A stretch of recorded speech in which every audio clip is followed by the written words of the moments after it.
Science की का chapter 12 है इलेक्ट्रिसिटी। इसका पार्ट 2 मैं आज लेके आया हूँ।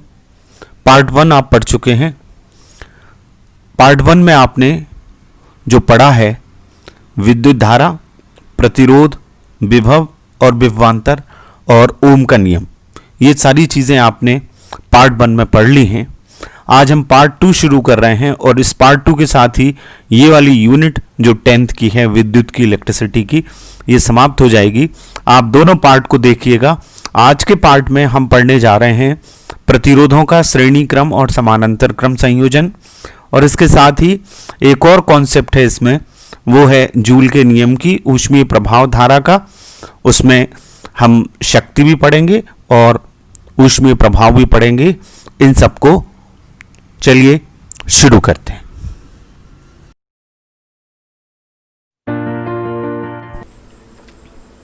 तो ये श्रेणी क्रम संयोजन का डायग्राम है। श्रेणी क्रम संयोजन का मतलब क्या होता है? दीपावली पे या किसी उत्सव में जो हम लाइट लगाते हैं वो श्रेणी क्रम में लगी रहती है। श्रेणी क्रम यानी कोई भी उपकरण एक के बाद एक सीरीज में लगा हो। जैसे इस डायग्राम में आप देख रहे हैं ये 3 रेजिस्टेंस हैं, पहला R1, दूसरा R2 और तीसरा R3। इसमें पहले का जो आगे वाला पोर्शन है वो दूसरे से जुड़ा हुआ है और दूसरा तीसरे से जुड़ा हुआ है। इन तीनों रेजिस्टेंस के बीच में हमने एक बैटरी E लगाई हुई है और इस बैटरी से धारा I बह रही है। तो ये 3 प्रतिरोध हैं। इन प्रतिरोधों के सिरों पर हमने मान लिया कि विभवांतर यानी पोटेंशियल डिफरेंस, वोल्टेज R1 के सिरों पर V1 है, R2 के सिरों पर V2 है और R3 के सिरों पर V3 है। तो यहाँ A और B के बीच में जो टोटल पोटेंशियल है वो नेचुरल सी बात है कि यहाँ से ये विभवांतर R1, R2 और R3 के हिसाब से बट जाता है। तो A और B के बीच का टोटल विभवांतर जो होगा वो इन तीनों के योगफल के बराबर होगा। इससे हमने पोटेंशियल अप्लाई किया तो करंट फ्लो होने लगी। तो इसका मतलब है यदि A और B के बीच का विभवांतर भी है तो ये आएगा पहला इक्वेशन हमारा V = V1 + V2 + V3। ये हमारा इक्वेशन फर्स्ट होगा। अब हम ओम का नियम पढ़ चुके हैं। ओम के नियम से ये हमारा फर्स्ट इक्वेशन था, V = RI होता है। तो यहाँ यदि R1 के सिरों पर हम विभवांतर निकालना चाहते हैं, श्रेणी क्रम में बहने वाली धारा समान होती है। एक बात आपको ध्यान रखना है कि सीरीज में करंट समान होता है और वोल्टेज अलग अलग होता है। पैरेलल में, समानांतर में या पार्श्व क्रम में सारे इंस्ट्रूमेंट, सारी चीज़ें, सारे एलिमेंट 2 पॉइंट्स के बीच में कनेक्ट होते हैं, इसलिए वहाँ पोटेंशियल डिफरेंस सेम होता है। वहाँ वोल्टेज एक सा रहता है, वहाँ धारा अलग अलग होती है। यहाँ वोल्टेज अलग अलग होता है और धारा समान होती है, वहाँ धारा अलग अलग होती है और वोल्टेज समान होता है। तो यहाँ पर हम निकालेंगे, ओम का नियम है V = RI, तो V1 = क्या होगा IR1 या R1I, V2 = क्या आएगा IR2 और V3 = आएगा IR3। ये हमारा इक्वेशन तीनों को मिला के हमने 2 बना दिया। अब हम ये तीनों मान यहाँ रख देंगे तो हमारा इक्वेशन कुछ इस तरह से हो जाएगा। फर्स्ट वाला V = IR1 + IR2 + IR3। इन तीनों में I कॉमन आ जाएगा तो अंदर ब्रैकेट के आएगा V = I R1 + R2 + R3। This is our equation number 3। यदि हम ये मानते हैं कि इनका तुल्य प्रतिरोध, टोटल रेजिस्टेंस, परिणामी प्रतिरोध R है, तो अगेन ओम्स लॉ लगेगा। V = RI, क्योंकि टोटल वोल्टेज V है, करंट जो है वो I है, तो V = RI। देन ये इक्वेशन नंबर 4 हो गया। अब 3 और 4 की आप तुलना करो तो इस V का मान यहाँ रखो तो RI = आएगा I ब्रैकेट में R1 + R2 + R3। तो ये I से I क्या हो जाएगा, कैंसिल हो जाएगा।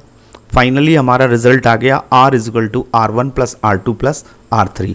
इसका मतलब हुआ सीरीज में कितने भी रेजिस्टेंस जुड़े रहें, टोटल रेजिस्टेंस, परिणामी प्रतिरोध उनके योगफल के बराबर होता है। यदि मान लीजिए यहाँ समान रेजिस्टेंस जुड़े हुए हैं N, तो R + R + R N पदों तक जाएगा तो वो NR हो जाएगा। यानी 5 रेजिस्टेंस यदि जुड़े हैं तो आंसर आएगा हमारा 5R। तो इस तरह से सीरीज में सीधा सीधा जुड़ता है। अब हम करने वाले हैं पैरेलल। पैरेलल का मतलब होता है पार्श्व क्रम संयोजन। हमारी जो बुक है एनसीईआरटी की हिंदी की, उसमें जो शब्द लिखा है वो पार्श्व लिखा है। पार्श्व और समानांतर क्रम एक ही है, समांतर क्रम एक ही है, पैरेलल कॉम्बिनेशन। पैरेलल का सीधा सीधा मतलब है जब एलिमेंट दो पॉइंट्स के बीच में कनेक्ट होते हैं। तो ये तीन रेजिस्टेंस हैं R1, R2 और R3, they are connected between point A and B, hence it is called parallel circuit. ये E जो है बैटरी या सेल हमने जोड़ा हुआ है, यहाँ से I धारा जाती है तो ये A पॉइंट पे पहुँचती है, तो इसकी तीन ब्रांच हो जाती है, ये तीन ब्रांचेस में डिवाइड हो जाती है। पहले R1 से जो करंट जाता है वो I1 होता है, R2 से जो जाता है वो I2 होता है, और R3 से जो निकलता है वो I3 होता है। मैंने कहा इसमें वोल्टेज समान रहता है, इन तीनों के सिरों पर वोल्टेज बराबर रहेगा, लेकिन ये धारा अलग अलग रहेगी। हमारा श्रेणी क्रम में जो इक्वेशन बना था वो बना था V = V1 + V2 + V3। Naturally इस डायग्राम के देखने से हमें पता चलता है कि I = होगा I1 + I2 + I3। तो हमारा इक्वेशन हो जाएगा ये पहला, I = I1 + I2 + I3। अब हम वही करेंगे, ओम्स लॉ से I1, I2 और I3 की वैल्यू निकालेंगे। यहाँ V बराबर है, ये बात ध्यान रखिए। तो V = होता है Ri, तो I = होगा V/R। तो I1 जब हम निकालेंगे तो V/R1 होगी। I2 निकालेंगे इससे जाने वाली, यहाँ रेजिस्टेंस कितना है R2 है, तो V/R2। I3 निकलेगी V/R3। ये तीन वैल्यूज़ आ गई। ये तीनों वैल्यूज़ हमने इक्वेशन नंबर 1 में पुट कर दी। तो ये हमारा फर्स्ट था, ये तीन वैल्यूज़ थी, ये हमने इसमें ये वैल्यूज़ यहाँ रख दी I1, I2 और I3 की जगह। तो हमारे पास आ गया I = V/R1 + V/R2 + V/R3। तो आप देख सकते हैं V कॉमन आ जाएगा, तीनों में है V, तो V को हमने क्या निकाल लिया, कॉमन निकाल लिया। ब्रैकेट में क्या आ जाएगा, 1/R1 + 1/R2 + 1/R3। This is our equation number 2। अब यदि हम रिजल्टेंट रेजिस्टेंस R मान लेते हैं, तो जिस तरह से हमने ये इक्वेशन बनाए हैं, I करंट है, टोटल वोल्टेज V है, टोटल रेजिस्टेंस हमने R मान लिया, तो I = क्या आएगा, V/R। अब ये हमारा इक्वेशन 3 हो गया। हमने इन दोनों को बराबर कर देना है। I की वैल्यू है ये यहाँ आ जाएगी, ये यहाँ जब आएगी तो ये जो V है इससे ये V हमारा क्या हो जाएगा, कैंसिल हो जाएगा। तो हमारे पास इक्वेशन आएगा 1/R1 = 1/R2 + 1/R3। ये हमारा पैरेलल कॉम्बिनेशन का सर्किट है। इसका मतलब ये हुआ कि यदि पैरेलल में रेजिस्टेंस जोड़ रहे हैं तो उनके रेजिस्टेंस का, टोटल रेजिस्टेंस का रेसिप्रोकल, सारे रेजिस्टेंस जो पैरेलल में लगे हुए हैं उनके रेसिप्रोकल के सम के बराबर होता है। परिणामी प्रतिरोध का व्युत्क्रम समानांतर क्रम में लगे प्रतिरोधों के व्युत्क्रमों के योगफल के बराबर होता है। R यदि निकालना है तो फिर 1/R निकालें और लास्ट में जाकर उसको पलटा दें, तो आपको R की वैल्यू मिल जाएगी। रेसिप्रोकल में जुड़ता है, व्युत्क्रम में जुड़ता है। पैरेलल सर्किट हमारा घरों का होता है।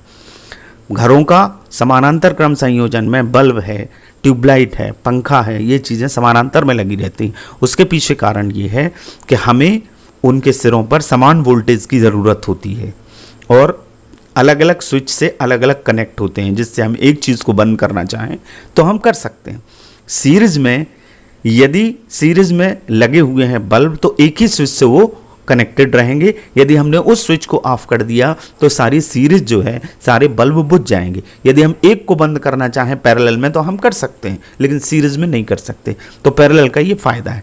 एक फ़ायदा ये है कि हम अलग अलग स्विच का इस्तेमाल कर सकते हैं। दूसरा फ़ायदा ये है कि वोल्टेज हमें सबके सिरों पर बराबर मिलता है, जिससे बराबर प्रकाशमान होगा। सीरीज में लास्ट वाला बल्ब कम जलेगा, शुरू वाला बल्ब ज़्यादा तेज जलेगा, तो हमें वोल्टेज बराबर मिलता है। इसलिए पैरेलल में घरों का जो है कॉम्बिनेशन, घरों का सर्किट जो है पैरेलल में किया जाता है। तो ये पैरेलल था। तो ये आपको दो डेरिवेशन, दो सूत्र आपको करना है। R = R1 + R2 + R3 श्रेणी क्रम संयोजन, और 1/R = 1/R1 + 1/R2 + 1/R3।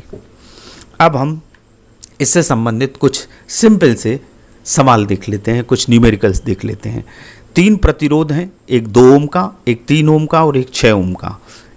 ये श्रेणी में संयोजित किए गए हैं। तो हमसे पूछा गया है कि परिणामी प्रतिरोध कितना होगा। तो हमने ये लिख लिया R1 2 है, ये R2 है, तो ये R2 हमारा क्या है 3 ओम है, और ये R3 हमारा क्या है 6 ओम है। तो सीरीज में सीधे सीधे जुड़ रहे हैं, R1 plus R2 plus R3, इन तीनों को जोड़ देंगे, 2 ओम प्लस 3 ओम प्लस 6 ओम, 6 और 3 9 और 2 11 ओम, सीधा सीधा जुड़ जाएगा श्रेणी में। अब हम पैरेलल में करते हैं इसी सवाल को, समानांतर क्रम में, पार्श्व क्रम में जुड़े हैं, 2 ओम के, 3 ओम के, 6 ओम के, R1 और ये हमारा R2 और ये हमारा R3, ये तीनों रेजिस्टेंस पैरेलल में है। तो पैरेलल का फार्मूला अभी हमने करा, 1/R equals to 1/R1 plus 1/R2 plus 1/R3। तो हमने R1 की वैल्यू रखी तो 1/2, ये R3 की रखी तो 1/3 प्लस 1/6। अब हमें इसका क्या लेना पड़ेगा, LCM लेना पड़ेगा। तो 2, 3 और 6 का LCM आएगा 6। LCM वह छोटी से छोटी संख्या जिसमें इन तीनों का भाग चला जाए, उसको कहते हैं LCM।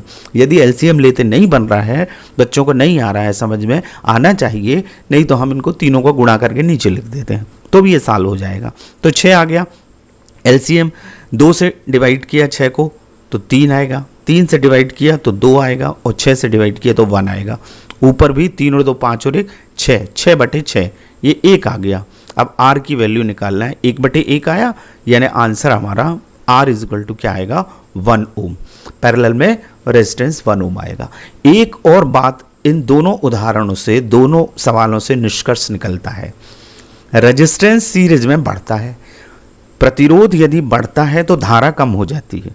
प्रतिरोध का मतलब होता है रुकावट, रुकावट यदि बढ़ेगी तो धारा कम हो जाएगी। तो श्रेणी क्रम में धारा कम होती है, और प्रतिरोध ये कम हो रहा है समानांतर क्रम में, तो यहाँ धारा बढ़ेगी। तो जहाँ हमें धारा बढ़ाने की ज़रूरत पड़ती है किसी भी सर्किट में, तो हम क्या करते हैं, उसको पैरेलल में लगाते हैं। पैरेलल में लगाने का कारण ये है कि करंट को हमें इंक्रीज करना है। तो ये हमारे हुए 2। अब हमारे इसी 10th के कोर्स में है विद्युत धारा का तापीय या ऊष्मीय प्रभाव। जब किसी तार में धारा बहती है, करंट फ्लो होता है, बहुत सारी विद्युत वस्तुएं आपने देखी हैं, पंखा है, मोटर है, जब ज़्यादा देर तक ये चलती हैं तो ये गर्म हो जाती हैं। आप किसी भी चीज़ पे हाथ रख के देखेंगे तो वो गर्म दिखेगा। इसका कारण ये है कि ऊष्मा के रूप में कुछ ऊर्जा जो विद्युत स्रोत से, सोर्स से, सेल से, बैटरी से या किसी भी स्रोत से, AC की भी हम बात करें, अल्टरनेटिंग करंट की भी बात करें, तो ऊर्जा का कुछ भाग ऊष्मा के रूप में खर्च होता है, जिससे वो गर्म हो जाता है। तो इसका मतलब हुआ धारा प्रवाहित होती है तो तार गर्म होता है, और इस पूरे इफेक्ट को हम कहते हैं विद्युत धारा का ऊष्मीय प्रभाव। इस संबंध में जूल ने कुछ प्रयोग किए, और जूल ने 3 नियम दिए हैं, उनको मिला के 1 जूल का तापन नियम बनता है। पहला नियम ये कहा कि जो हीट प्रोड्यूस हो रही है, जो हीट निकल रही है किसी भी तार में उत्पन्न ऊष्मा, उसमें प्रवाहित धारा के वर्ग के अनुक्रमानुपाती होती है। Heat is directly proportional to the square of current flowing in it. और ये जो उत्पन्न ऊष्मा है प्रतिरोध के अनुक्रमानुपाती होती है, रेजिस्टेंस के डायरेक्टली प्रोपोर्शनल होगी। रेजिस्टेंस ज़्यादा होगा, हीट ज़्यादा प्रोड्यूस होगी, करंट ज़्यादा होगा, हीट ज़्यादा प्रोड्यूस होगी। और जितने टाइम तक, समय के अनुक्रमानुपाती होती है, जितने टाइम तक हम करंट फ्लो कर रहे हैं, हीट उतनी ही उत्पन्न होगी। यानी ज़्यादा देर तक प्रवाहित करेंगे तो इसलिए ज़्यादा गर्म हो जाती है, हो जाता है करंट। तो H समानुपाती T, इन तीनों को हम कंबाइन करेंगे, जोड़ेंगे, मिला देंगे, इसका मतलब I² RT आ जाएगा। H समानुपाती I² RT, यहाँ एक कांस्टेंट लगता है K, तो H is to K I² RT। K क्या है, कांस्टेंट है, और SI सिस्टम में K की वैल्यू क्या होती है, 1 होती है। तो हमारा जो इक्वेशन आता है वो आता है H is to I² RT। ये पूरा का पूरा I² RT जूल का नियम कहलाता है, इसी को कहते हैं जूल का नियम। ये हीट है, एक तरह से W है। आपने अभी एक और चीज़ इसमें पढ़ना है, फिर चैप्टर खत्म होगा। ये तो हमने हीट निकाल ली, H is to I² RT से आप किसी भी सवाल को करेंगे तो I की वैल्यू रखना है, R की रखना है, टाइम की रखना है, प्रोड्यूस जो हीट है वो आ जाएगी। अब एक और इसमें चीज़ रह गई है, वो है इलेक्ट्रिक पावर। पुराने पिछले और क्लासेस में आपने पढ़ा है तो कार्य करने की दर को शक्ति कहते हैं। दर का मतलब होता है बटे समय। यहाँ इलेक्ट्रिसिटी में हम ये कहेंगे ऊर्जा क्षय होने की। जो ये हीट प्रोड्यूस हो रही है, ये जो हीट उत्पन्न हो रही, जो ऊष्मा उत्पन्न हो रही है, वो किस रेट से हो रही है, उस रेट को हम कहते हैं पावर, उसको कहते हैं शक्ति। हम ये कह सकते हैं ऊर्जा क्षय या कार्य होने की दर। दर माने बटे समय। कौन कार्य कर रहा है? सेल द्वारा ऊर्जा खर्च की जा रही, या जो विद्युत स्रोत लगा हुआ है उसके द्वारा ऊर्जा व्यय की जा रही है, उसके द्वारा कार्य किया जा रहा है, उसकी दर को क्या कहते हैं? शक्ति कहते हैं। इसका मतलब ये हुआ कि किसी परिपथ में यदि टी समय में ऊर्जा क्षय या किया गया कार्य W है तो शक्ति होगी कार्य बटे समय। शक्ति को P से शो करते हैं पावर, तो P = हो जाएगा W/T। अब इसका यूनिट होता है वाट। ऐसा ही यूनिट याद रखिए, क्या होता है? वाट। वाट कैसे निकला है, कैसे बना है? वर्क का क्या होता है? जूल। कार्य का जूल और समय का सेकंड। जूल पर सेकंड को कहते हैं वाट। यदि हमें 1 वाट को डिफाइन करना है तो 1 वाट = 1 जूल बटे 1 सेकंड। इसका मतलब हुआ कि यदि किसी परिपथ में 1 जूल प्रति सेकंड की दर से ऊर्जा क्षय हो रहा है तो उस परिपथ की शक्ति क्या कहलाती है? 1 वाट। लेकिन वाट छोटा मात्रक है और बड़े मात्रक होते हैं किलोवाट। किलो जहाँ शब्द लगता है वहाँ 1000 का गुणा होता है, तो 1 किलोवाट किसके बराबर? 1000 वाट के बराबर। मेगावाट 10⁶ वाट। 1 मेगावाट 10⁶ वाट। और ये कॉमनली यूज होने वाला यूनिट है हार्स पावर। मोटर खरीदी जाती है इसमें। 1 हार्स पावर HP 746 वाट के बराबर होता है। ये ऑब्जेक्टिव में आते हैं पूछने के लिए या फिल इन द ब्लैंक्स में आते हैं, तो 1 हार्स पावर = होता है 746 वाट। पावर की, विद्युत शक्ति की, इलेक्ट्रिक पावर P = होती है W/T। मैंने जैसा कि आपको बताया अपॉन T का मतलब होता है दर। तो ये किसी भी सर्किट में कार्य करने की दर होती है, शक्ति होती है। ये हमने अभी पढ़ा है। तो अब इसके बहुत सारे सूत्र हम निकाल सकते हैं। तो हमारा फार्मूला अभी हमने पढ़ा, तो वो क्या है? P = W/T। इससे पहले आप फर्स्ट पार्ट में विभवांतर पढ़ चुके हो। विभवांतर होता है एकांक आवेश को एक बिंदु से दूसरे बिंदु तक, विद्युत क्षेत्र में एक बिंदु से दूसरे बिंदु तक ले जाने में किया गया कार्य, और उसका सूत्र होता है V = W/Q। तो W हम इससे निकालेंगे तो V और Q का क्रॉस मल्टीप्लिकेशन होगा, तो W = क्या आएगा? VQ। तो हमारा जो पहला फार्मूला है उसको हम थोड़ा सा चेंज करेंगे। अब धारा क्या होती है? आवेश प्रवाह की दर। आवेश क्या होता है? Q/T। इससे Q आ जाएगा IT। तो इस W को हमने जो VQ निकाला, इस Q की वैल्यू यहाँ रखेंगे, तो W हमारा अब क्या आएगा? V, और ये IT Q की जगह रखा, तो W = VIT। अब इक्वेशन फर्स्ट में इसको ले जाइए W को, तो हमारा इक्वेशन हो जाएगा P = VIT/T। इस T से हम T को कैंसिल कर दें, तो पावर का हमारा नया फार्मूला आ गया VI। ये तो फार्मूला है ही डेफिनेशन से कि कार्य करने की दर को शक्ति कहते हैं W/T। लेकिन इन दोनों का उपयोग करके हमने विभवांतर का और धारा का यूज करके हमने इसका एक और फार्मूला निकाल लिया। P = V × I, यानी वोल्टेज और धारा का गुणा कर दें तो उस परिपथ की शक्ति आ जाएगी। इसके अलावा इसे और चेंज कर सकते हैं। अब आप ओम्स लॉ को जानते हो, V = क्या होता है? RI या IR। तो इस V की जगह हम इस IR को रख दें, तो IR × I, यानी P का अगला फार्मूला क्या हो जाएगा? I²। ये अलग अलग फॉर्म है, तो I²R। अब थोड़ा सा और चेंज कर सकते हैं हम। V = RI, ये ओम का नियम है। इससे I की वैल्यू निकाल लें, तो I की वैल्यू निकलेगी तो R का पक्षांतर होगा, तो I = क्या आएगा? V/R। अब ये जो इक्वेशन 2 आपको दिख रहा है, पहले हमने इसमें किसका मान रखा था? V का। अब हम इसमें I का मान रख देंगे, तो ये वाला जो इक्वेशन है V × V/R, I की वैल्यू आ गई, तो V × V क्या हो जाएगा? V²/R। तो इस तरह से आपने देखा शक्ति के कितने सारे सूत्र बन गए। पहला ये डेफिनेशन से P = W/T। दूसरा हमने क्या निकाला? P = VI, वोल्टेज और धारा का गुणनफल। तीसरा हमने क्या निकाला, यदि किसी बल्ब का प्रतिरोध आपको मालूम है और धारा मालूम है तो इससे आप शक्ति निकाल सकते हैं, P equal to I square R. और तीसरा हमने निकाला P equal to V square by R. यदि रेजिस्टेंस और वोल्टेज मालूम है तो आप पावर निकाल सकते हैं। इस तरह से ये 4 फार्मूले हमारे पावर के हैं, शक्ति के, इनसे आप कैलकुलेट कर सकते हैं। चलिए, अब किसी भी इलेक्ट्रिकल सर्किट में जितनी ऊर्जा खर्च होती है उसको हम निकालते हैं। इसके अलग अलग यूनिट्स होते हैं, आपने यूनिट का नाम सुना होगा। तो यदि P equal to W upon T है तो ये परिपथ में किया गया कार्य है, और किए गए कार्य को कहते हैं ऊर्जा ही कहते हैं। तो जितनी व्यय ऊर्जा हो रही है सर्किट में अपॉन समय, तो ये ऊर्जा इस W निकालेंगे तो W इक्वल टू क्या आएगी, PT आएगी।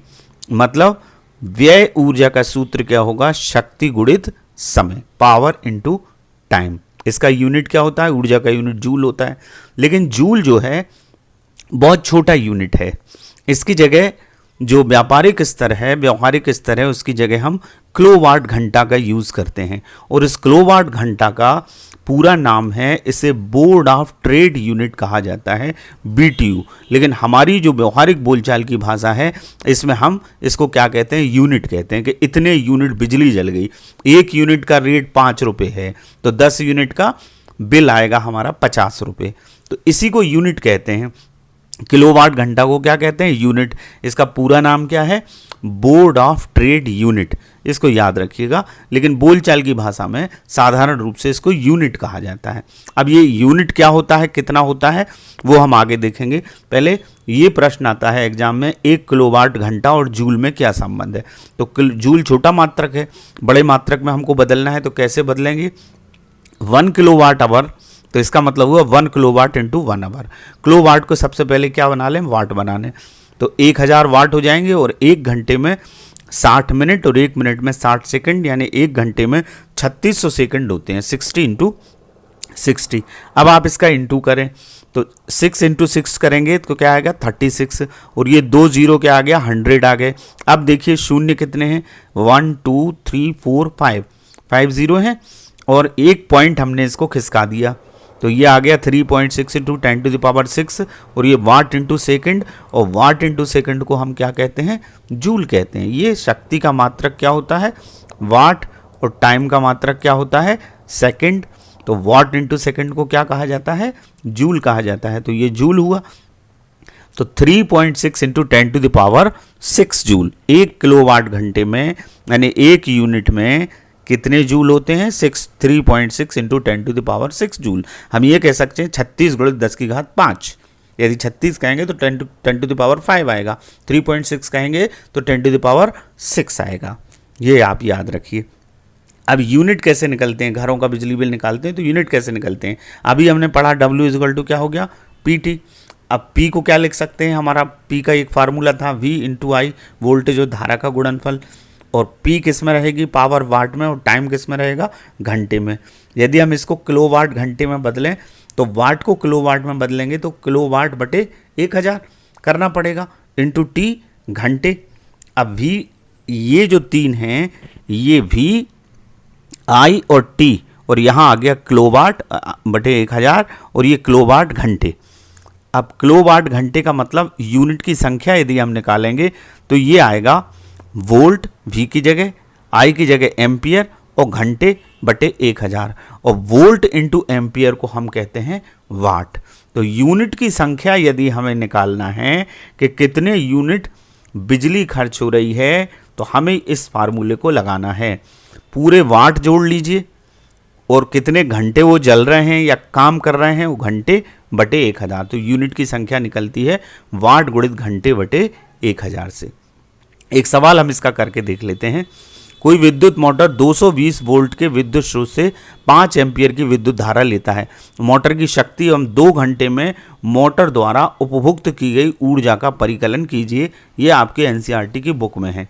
अब इसमें क्या क्या दिया है, वोल्टेज दिया है 220 वोल्ट, धारा दी है 5 एम्पियर, पावर हमको निकालना है और ऊर्जा निकालना है, यानी W निकालना है। तो हम क्या करेंगे, हमारा ये फार्मूला है P इक्वल टू VI। तो पावर क्या आएगा, 220 गुणित 5, तो क्या आ गई, 1100 वाट आ गई। ये 220 का 5 में गुणा करेंगे तो 1100 वाट आ जाएगा। अब यूनिट की संख्या यदि निकालना है तो कैसे निकलेगी, वाट गुणित घंटे बटे 1000। तो वाट कितने हैं, 1100। यहाँ देखिए 2 घंटे में कितने घंटे चल रहा है ये मोटर, 2 घंटे चल रहा है, तो वाट गुणित घंटे बटे 1000। तो ये 2 जीरो से 2 जीरो हमने कैंसिल कर दीजिए, 22 बटे 10 आ गया, तो 2.2 यूनिट यानी किलोवाट घंटा। तो कितने यूनिट आ गए, 2.2। यदि इसमें वो ये कहता है कि 1 यूनिट का रेट जो है 5 रुपये है, तो इसमें कितना बिल आएगा, तो हम 2.2 में 5 का गुणा कर देते, तो उससे हमारा बिजली का बिल निकल जाता है। तो इस तरह से हमने आज पार्ट सेकंड को, इलेक्ट्रिसिटी के 10th के पार्ट सेकंड को कंप्लीट किया। पार्ट फर्स्ट भी आप देखिएगा। और आज के इस वीडियो में हमने प्रतिरोधों का श्रेणी क्रम संयोजन, समानांतर क्रम संयोजन और शक्ति को और ऊर्जा को पढ़ा। आशा है कि आपको समझ में आ गया होगा, और समझ में आया है तो मेरे चैनल को लाइक करिए और सब्सक्राइब करिए। Thank you very much.